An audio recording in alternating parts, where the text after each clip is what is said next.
Graham, once again, thank you for joining us on the Q&A.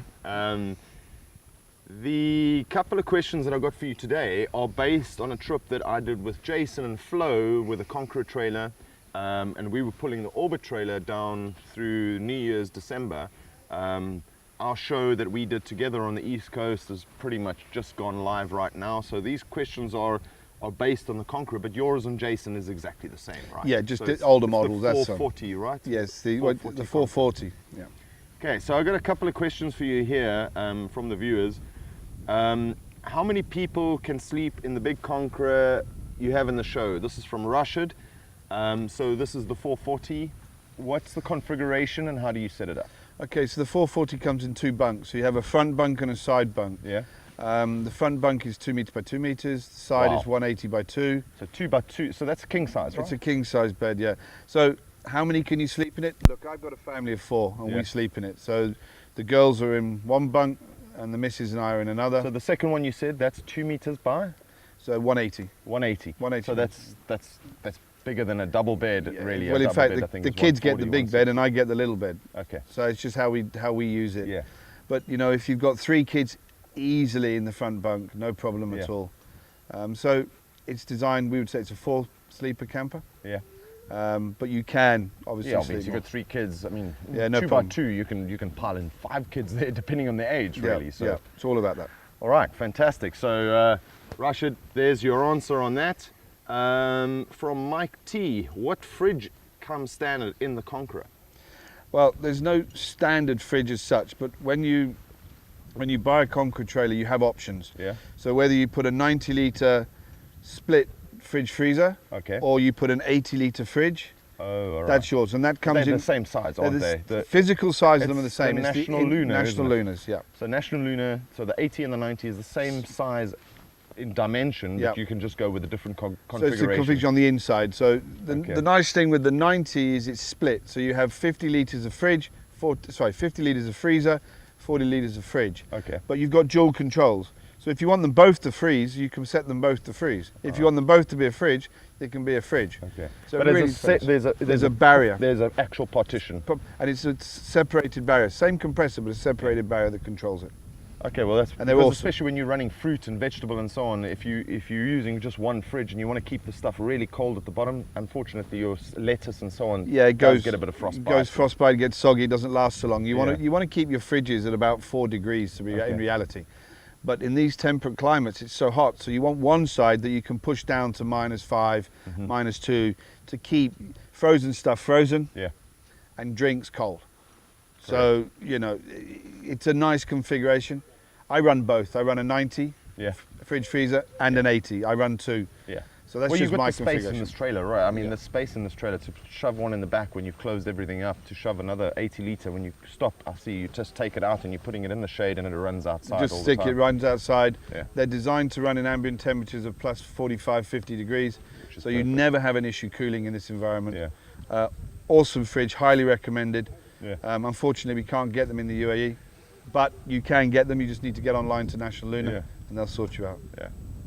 I'm an Engel man, but the National Lunar and the Engel really much of much. They same. I agree. They're on that level of they surpass the levels. So yeah, no, I agree with you. Right. So next question comes from Mohammed Abdul. What tire pressure do you run on the vehicle and the trailer? Now this question came from one of the trips that I did with the Orbit Adventure trailer. So I'm going to take the first bit, and then you can give us insights on what you're running with yours. So mine, the Orbit Adventure trailer is really light. It all depends on what I'm packing into it. If I'm going to take extra water, it only takes 40 litres, but if I put 2 jerry cans into it and I'm taking a whole lot of wood, because this is just an extension to my vehicle, so I don't really carry much in the trailer except for the additional water, wood, so on and so forth. When we traveled through Wahiba Sands, I was running the trailer at 18 psi and I had no issues. It's really, really light. Obviously when we're on the tar road, anything from 36 to 42 psi, depending on the amount of weight that I've got in the trailer. I think the most important thing is when you leave home is get the first 50 kilometers under the belt, stop, get out, feel your tire and feel the temperature of the tire. If that tire is too hot to touch, you've got one of two problems. You're either underinflated or overinflated, or one of your bearings are gone. But if you run a trailer, you should know the maintenance on bearings and so on before you even pull it anywhere. Now, that's a trailer that only, if I pack it to capacity, I'm probably getting it about 500, 600 kgs in total. But now we walk over to your trailer and you're probably packing about 2.5 tons into there. Yeah, well, in total weight. Your 500 kilos is my little additions to the trailer, right? So we're running 160 litres of water underneath this thing. Then you throw in a fridge, you're pushing up about 50, 60 kilos. So now you're 200 plus kilos just in water and fridge. Yeah. Then you start adding in all your food, then the onboard fridge, everything else comes in. So we're pulling around 2.5 fully loaded. Yeah. I do push it. I mean, when I know it's a long tar road, I do push the weight. But you know, if you're going to go overland and you're going to go bush, you need to be conscious of how much weight you're putting in, because then you get into the tire pressure situation. Of course. You know, the more weight you're putting in, you need to put more pressure to take the weight. So I personally run my Conqueror at 42 when it's fully loaded. But when I start pushing off into the sand and we start doing the red dunes or Wahiba or somewhere like that, you know, I'll go as low as 16 on the trailer. Okay.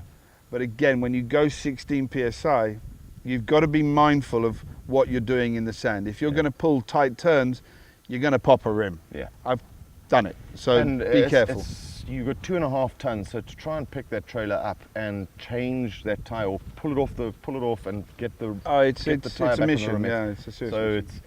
and again, it's all about the brand of tire once again. Now the Conqueror comes with the BFGs. So No, the Conqueror doesn't. The Conqueror comes with a completely different tyre. The Conqueror Platinum, the Platinum which Jason had, that comes with the BFGs as standard. Okay. The others do not. So only the top of the range comes with the BFG. Correct. So we've upgraded all our stuff. So we upgraded all our suspension on the Conqueror. We upgraded the tyres, everything, purely because you need the stronger sidewalls. You need to drop pressures. So the durability of the BF2 Goodrich, the KO2s is what I run. Awesome. Awesome tyre. I run them on the vehicles. I've run them for years. I reckon I should have shares in BF Goodrich. You all know that I'm sponsored by them, so rock and roll. But here's somebody that's not, and he's talking about the greatest tire in the world.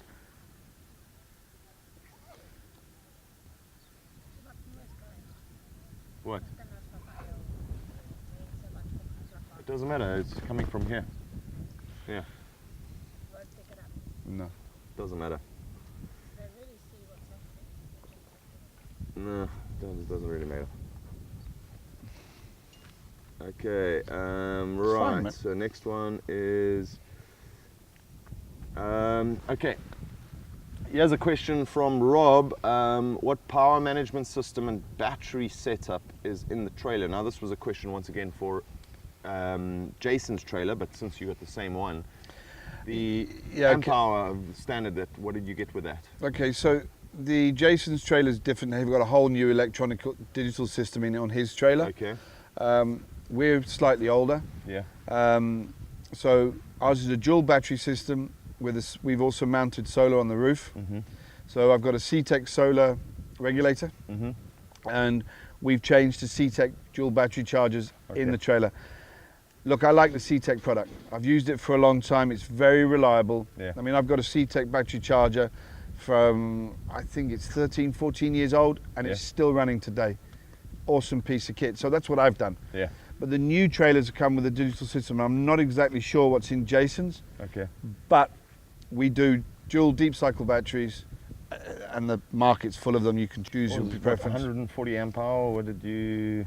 I think so. I think around that 140, 150, something. I'm not sure. It's about that. But you can go and check the spec sheet. If you go on to conqueror.co.za, the spec sheet is there. And again, the Conqueror is quite amazing, where you can actually build up your own vehicle. So what was it? Rob, go and have a look at conqueror.co.za.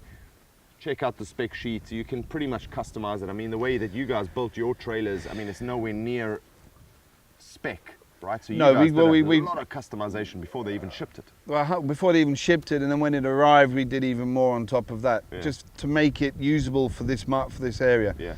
Power was a big thing. You know, they come with 3 or 4 sockets. Hang on a minute, I want plug sockets everywhere. I think if you come inside my trailer, I've got 6 plug sockets inside. And they all get used. and I've got 2, 4, 6, 8. There's 10 on the outside. Yeah. And some people say it's overkill, but it gives me so many options. Gadgets with the kids and so on and so forth. With the light at the front when I'm doing a spit roast. I want a light in the toilet on the side. I want to do this. Put a fridge in the shade. Yeah. I have all those options. Correct. So when you do that, you have to then consider what batteries, yeah, what charging systems that you're going to use, and that's all about personal preference. But once again, it's like a Lego or a Meccano set. Yeah. If you deal with them from the beginning, they can build it to your needs, and then from there ship it. You don't have to do the customization afterwards. And obviously, when you do receive these things, you do customize it as you grow and things change. Sure. But get a hold of the guys over there, and I'm sure they'll be able to help you out. For sure. They were very good with us. We wanted extra shades. They did whatever we asked them to do. And you know, we were giving them good ideas, and they've actually now incorporated some of those ideas into their standard design now. Yeah, I see with the 310, is it Brad's trailer? I think it's the 310, the small one. Yeah. 310, I think they've just rebranded now as the 330, I think it is. Okay. He's only was gravity feed with the water, right? And he wrote to Conqueror and he said, why don't you put a pump on the water tank? I mean, he's got 140 litres of water over there with no pump. And the 330, the next gen, has just come out and the pump is included and so on. So they do listen to the people that are utilising, which is great. Yeah, it's good. I think it's important they do, and that's what Conqueror have always done. I mean, there are lots of brands, but for me, it's a great brand, and they do listen.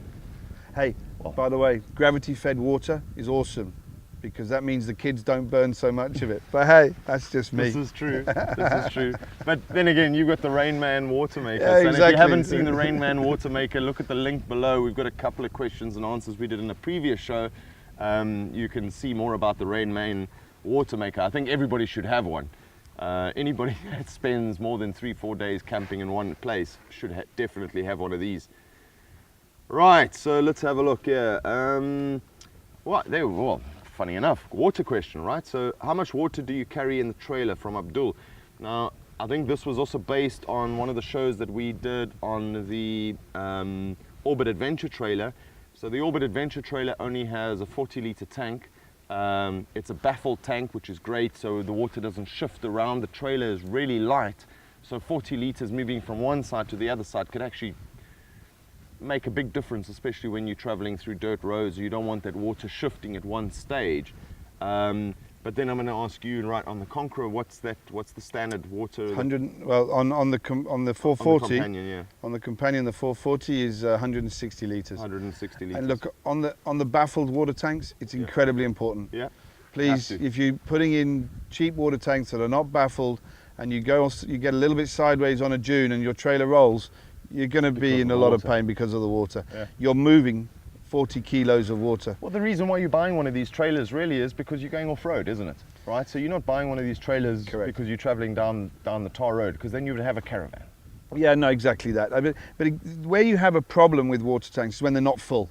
Yeah. You know, everyone thinks 40 litres is full. When it's full, it's not moving anywhere. Yeah. But when you've got 20 litres, then 160 litres. So I've got 80 litres sloshing around. That's 80 kilos moving. Exactly. And that becomes a dangerous element. So you've got to get the right tanks. Yeah.